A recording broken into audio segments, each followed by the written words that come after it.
On se lance dans la section 6.2 avec nos asymptotes. Donc, on a vu section 6.1, ce qui était le domaine de la fonction. On s'est rappelé surtout ce qui était le domaine de la fonction. Maintenant, on va retourner voir nos asymptotes. On en a parlé déjà un petit peu quand on était dans le chapitre 2 sur des limites. On est arrivé à certaines limites qui nous donnaient plus ou moins l'infini. On s'est rendu compte qu'il y a des limites à l'infini qui nous donnaient aussi des valeurs. On s'est rendu compte que ça représentait des asymptotes. Maintenant, on va en parler plus en définition, plus en détail dans cette section-ci. On va commencer par se donner une définition mathématique de ce qu'est une asymptote. Puis ensuite de ça, on va voir qu'est-ce qui se passe lorsqu'on parle des asymptotes verticales. Donc, une asymptote, qu'est-ce que c'est? Ça va être une droite dont la distance entre cette droite et la courbe d'une certaine fonction f de x tend vers 0 lorsqu'on s'éloigne vers l'infini ou vers moins l'infini. Dans ce cas-ci, on pourrait comprendre que c'est une droite vers laquelle notre fonction va s'approcher sans arrêt, sans jamais y toucher, là, mais on va quand même s'approcher de la fonction de plus en plus quand on s'éloigne vers plus ou moins l'infini dans ce cas-ci. On pourrait avoir plus ou moins l'infini à l'horizontale ou à la verticale. Et on va même peut-être voir qu'on est capable d'aller à l'oblique aussi dans les deux sens, voir qu'est-ce qui se passe avec tout ça. Ceci étant dit, on va en définir une particulière, une asymptote. On va définir l'asymptote verticale. Donc, cette asymptote-là, c'est une droite x est égal à a. Donc, c'est une droite qui sera une valeur de x, en réalité, qui va donner une droite verticale. Et cette valeur-là fait partie des réels. Et la courbe que f de x va former va s'approcher de cette droite-là à l'infini ou à moins l'infini. En d'autres termes, on va dire que x est égal à a, c'est une asymptote de la fonction f de x si on a au moins une des deux limites suivantes. Donc, si on s'approche par la gauche de notre x est égal à a, ou si on s'approche par la droite de x est égal à a, la limite de notre fonction va s'approcher de plus ou moins l'infini pour qu'on ait une asymptote verticale en x égale à a. Intuitivement, on pourrait se dire là, finalement que notre fonction va vers très très très haut ou vers très très très bas lorsqu'on s'approche de cette valeur-là. En particulier dans les deux exemples que vous avez ici. En a ici, notre fonction f de x s'approche de plus en plus de moins l'infini vers le bas quand on s'approche de la droite x est égal à c. On a une asymptote verticale qu'on représente par une droite en pointillé, parce que c'est une droite imaginaire, là, elle n'est pas là réellement, mais elle représente l'asymptote de la fonction f de x. On pourrait aussi avoir comme en B ici une fonction où, lorsqu'on s'approche par la gauche de la droite x égale à d, on augmente sans arrêt, et lorsqu'on approche par la droite de la fonction x est égal à d, on descend sans arrêt. On a donc une asymptote verticale en x égale à d, et on la représente encore par notre pointillé. Ceci étant dit, je vous laisse travailler sur la question de classe 6.3. On vous donne deux fonctions, puis on cherche des candidats possibles pour le x qui pourraient faire en sorte qu'on ait des asymptotes verticales pour notre fonction f de x et pour la fonction g de x.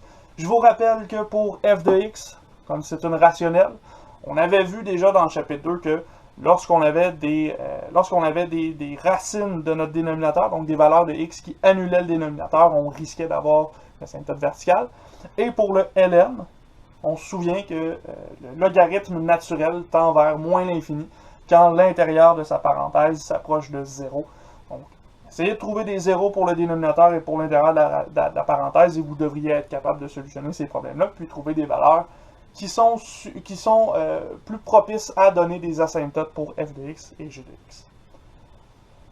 Donc, on y va avec le a. F de x, ici, probablement que pour solutionner ce problème-là, vous avez commencé par simplifier un petit peu le dénominateur. Un petit peu désagréable comme dénominateur ici.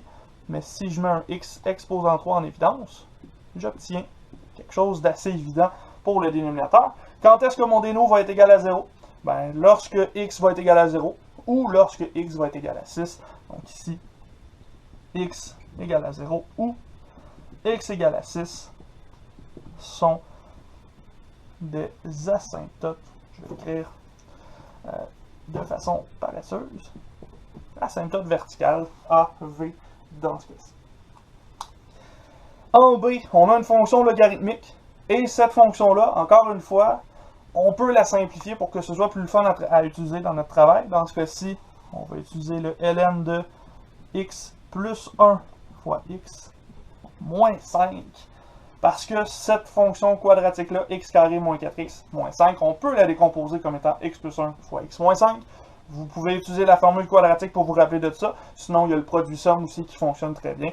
Vous êtes capable de faire ça. On a fait ça beaucoup dans le chapitre 2 au début de la session. Ceci étant dit, on doit se souvenir qu'une fonction logarithmique, ça va s'approcher de moins l'infini lorsque l'intérieur de sa parenthèse s'approche de 0. En effet, la fonction logarithmique descend à moins l'infini lorsque on approche de 0 pour l'intérieur de la parenthèse. Donc ici, on cherche les valeurs qui vont annuler l'intérieur de la parenthèse. Si on développe de cette façon-là, c'est très évident. On va avoir x égale moins 1 et x est égal à 5 qui sont des asymptotes verticales également pour ce problème-ci. Et là, je me rends compte que j'ai mis ou au-dessus, mais c'est un et. Les deux sont des asymptotes verticales. Donc voilà, vous êtes capable de trouver ces asymptotes verticales-là avec des exemples relativement simples. Maintenant, on va faire des exemples plus complets où on va aller chercher complètement la démarche qui nous donne l'asymptote et qui nous prouve que c'est vraiment une asymptote. Donc, on se revoit avec l'exemple 6.6. Ensemble, l'exemple 6.6, dans cet exemple-ci, on se donne une fonction rationnelle f de x qui est égale à x au carré plus x moins 2 sur x au carré plus 5x plus 6. Et de cette fonction-là, on va essayer de trouver des asymptotes verticales, une ou des asymptotes verticales s'il y en a. Et pour faire ça, il va falloir qu'on s'interroge pour commencer à savoir qu'est-ce qui pourrait causer une asymptote verticale à notre fonction rationnelle ici. On a dit dans le chapitre 2 que ce genre d'asymptote verticale-là sur une fonction rationnelle allait se produire lorsqu'on divise par 0. Donc, il faudrait qu'on trouve quelle valeur de x annule le dénominateur pour trouver quels seraient les candidats possibles pour avoir des asymptotes verticales ici. Donc, on commence par factoriser f de x. Dans ce cas-ci, on factorise autant le numérateur que le dénominateur. Ça va nous être utile de toute façon pour nos limites. Donc, on y va au complet. Ici, notre numérateur va devenir x plus 2 fois x moins 1. Et le dénominateur, on obtient x plus 2 fois x plus 3. Je vous laisse travailler sur la factorisation. Vous êtes capable de faire ça. Formule quadratique, produit somme, ce sera suffisant pour aller chercher ces deux factorisations-là ici. Autant au numérateur qu'au dénominateur en passant, là, ça fonctionne autant pour l'un que pour l'autre. Ceci étant dit, avec cette factorisation-là, ça devient évident que si x égale moins 2 ou x égale moins 3, le dénominateur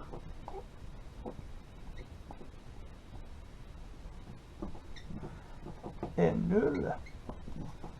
Donc, si notre dénominateur est nul en x égale moins 2 ou x égale moins 3, ça veut dire que j'ai potentiellement des asymptotes verticales en x égale moins 2 ou en x égale moins 3. Je vais commencer par x égale moins 3. Pour aller traiter la valeur x égale moins 3 ici, pour savoir si c'est une asymptote verticale, je vais devoir vérifier est-ce que ma fonction f de x va vers plus ou moins l'infini lorsqu'on s'approche de x égale moins 3. Ce qui veut dire que j'ai besoin de faire deux limites.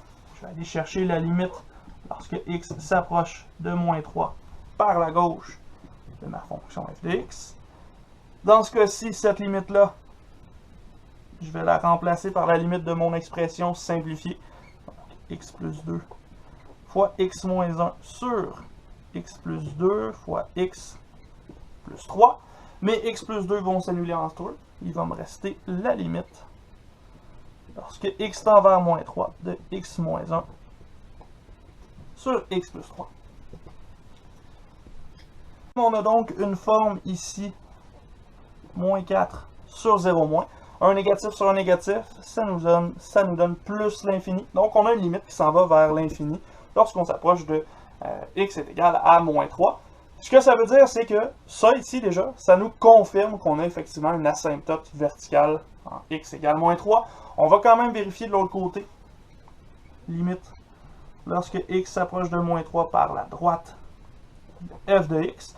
Ici, par les mêmes étapes de simplification, on va retrouver x tend vers moins 3 plus de x moins 1 sur x plus 3. Et ici, si on remplace par moins 3 plus, on va encore avoir moins 4 au-dessus, mais on va diviser par 0 plus en dessous. Donc, on s'en va vers moins l'infini lorsqu'on est à droite de x égale moins 3. On trouve donc qu'il y a une asymptote verticale en x égale moins 3 pour notre fonction f de x, parce que notre limite va vers plus l'infini ou moins l'infini, tout dépendamment de quel côté on est de la valeur de x égale moins 3. On traite maintenant x égale moins 2. Dans ce cas-ci, on va aller chercher la limite à gauche et à droite de cette fonction-là. La limite à gauche de x plus 2 fois x moins 1 sur x plus 2 fois x plus 3. Ici, comme les x plus 2 s'annulent, il n'y a plus de problème dans notre limite. On peut l'évaluer directement. X moins 1, je l'évalue en x tend vers moins 2.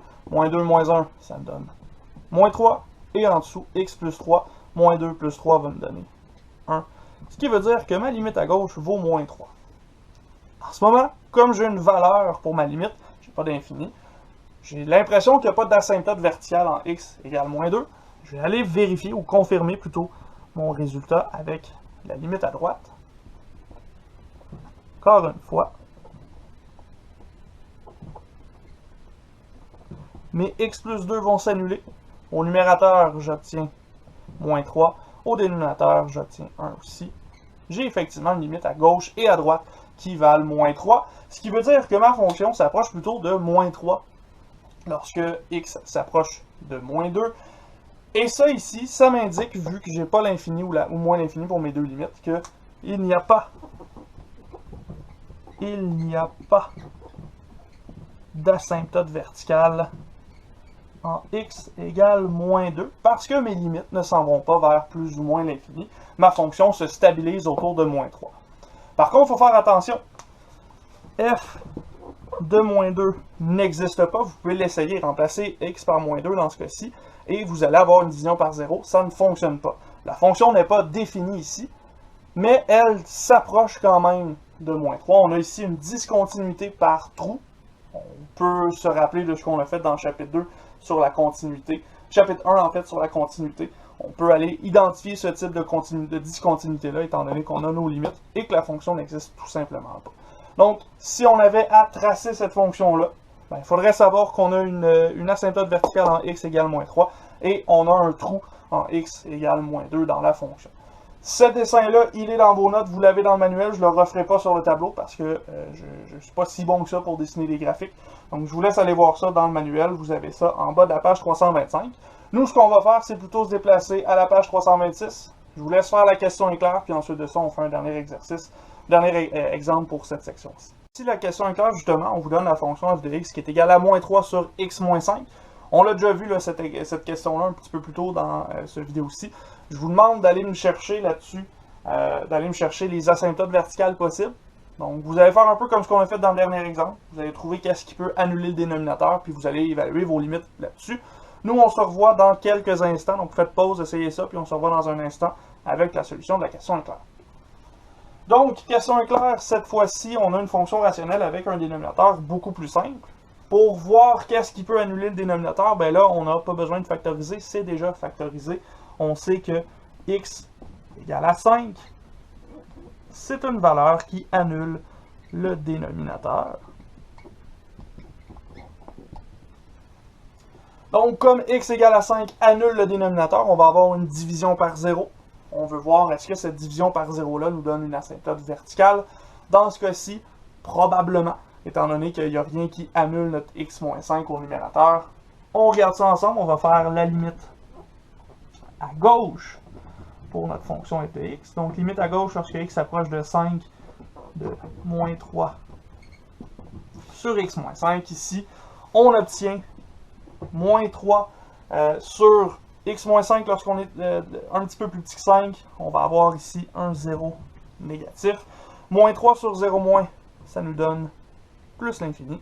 Donc, on a une fonction qui s'en va vers l'infini lorsqu'on s'approche d'une certaine valeur par la gauche. On fait la même chose par la droite. Limite, lorsque je m'approche de 5 par la droite, de moins 3 sur x moins 5. Ici, ben, je vais obtenir moins 3 au numérateur. Et au dénominateur, j'ai quelque chose d'un petit peu plus grand que 5. Moins 5, ça me donne un 0 plus. Donc, moins 3 sur 0 plus, ça me donne moins l'infini. J'ai effectivement une asymptote verticale en x est égal à 5. Je sais que je m'en vais vers plus l'infini lorsque je suis à gauche et vers moins l'infini lorsque je suis à droite. Là, ici, on vous demandait juste de trouver l'asymptote verticale. Moi, je vais un petit peu plus loin. Je vais même voir quel est le comportement de la fonction parce qu'éventuellement, dans ce chapitre-ci, on va devoir tracer le graphique de la fonction. Donc, c'est intéressant d'avoir ici aussi. Ceci étant dit, on peut conclure que x égale à 5 est une asymptote verticale de f de x. Tout simplement avec cette courte démarche-ci. Ceci étant dit, il nous restera un dernier exemple à faire, un exemple logarithmique pour les asymptotes verticales. Puis ensuite de ça, on aura terminé pour cette section-ci. Donc on pourra passer aux asymptotes horizontales. Dans ce cas-ci, f de x, on nous le donne comme un logarithme de x à la 3 moins 1. Vous vous souvenez de cette fonction-là, on l'a vu déjà lorsqu'on cherchait le domaine. On a vu que le domaine de f, c'était égal à 1 jusqu'à l'infini. On exclut 1 parce que 1, c'est la seule valeur qui annule l'intérieur de ma parenthèse ici. Maintenant, on doit s'intéresser au moment où la fonction logarithmique, la fonction log de x à la 3 moins 1 va s'approcher de plus ou moins l'infini, donc le moment où on va avoir une asymptote verticale pour ce problème-ci. Dans ce cas-ci, si on cherche les valeurs qui posent problème pour le log, on se rend compte que dans notre domaine, on les a exclus déjà ces valeurs-là. Parce que les valeurs qui posent problème au domaine, les valeurs qui posent problème à notre log, c'est les valeurs qui font en sorte qu'on a quelque chose de plus petit ou égal à 0 pour le logarithme. On les a exclus avec le domaine. Par contre, on s'approche quand même de la valeur 1. Et cette valeur 1, elle va faire en sorte que le logarithme va être sur 0. Si on fait le logarithme de 0, ça ici, ça pose problème. Ça ici, ça nous amène à moins l'infini. Donc, on va s'intéresser à la valeur x égale à 1. C'est la seule valeur qui peut poser problème. C'est la seule valeur qui pourrait causer une asymptote verticale. Donc, x égale à 1, c'est la seule valeur qui nous intéresse. Dans ce cas-ci, on n'a pas de valeur inférieure à 1. Donc, la limite à gauche n'a aucun sens. On va aller chercher seulement la limite lorsque x s'approche de 1 par la droite du log de x à la 3 moins 1. Dans ce cas-ci, si on remplace 1 dans notre fonction, on va obtenir log de 1 plus à la 3 moins 1. Quelque chose d'un petit peu plus grand que 1, exposant 3, ça donne quelque chose d'un petit peu plus grand que 1. On soustrait à ça la valeur 1 précisément. Donc, il va y avoir une légère différence ici de 0 plus entre les deux chiffres. Quelque chose qui est un petit peu plus grand que 0, mais qui est très petit. À ce stade-ci, on a un logarithme d'une valeur qui s'approche de 0 par la droite. Qu'est-ce que ça veut dire, ça, ici? Ça veut dire qu'on a un logarithme qui donne moins l'infini. On a une limite qui s'approche de moins l'infini. Donc, x égale à 1 est une asymptote verticale de f de x, étant donné que notre limite, lorsqu'on s'approche de 1, s'en va vers moins l'infini pour notre logarithme. Dans les notes, on vous a aussi tracé le dessin de cette fonction-là. Vous allez voir qu'effectivement, on a une asymptote verticale lorsque x égale à 1. La fonction s'approche de x égale à 1 sans jamais toucher, et on s'en va vers les négatifs pour notre fonction. Ceci étant dit, ça fait le tour des asymptotes verticales. Là, en ce moment, ce qu'on a fait, c'est presque juste un rappel de ce qu'on a fait au chapitre 2, parce qu'on avait vu, avec nos fonctions, nos limites, que certaines valeurs qui annulent les dénominateurs pouvaient causer des asymptotes. On est juste allé un petit peu plus loin avec le logarithme, et on a trouvé comment se donner une démarche générale pour trouver une asymptote verticale. Ceci étant dit, je vous laisse faire les exercices 6.2 en bas de la page 326. Essayez ça, les solutions sont sur le portail. Vous pouvez toujours m'écrire si vous avez des problèmes avec tout ça. Et pour nous, ben, on se laisse pour l'instant, on va aller se voir dans une prochaine vidéo avec les asymptotes horizontales, section 6.2.2.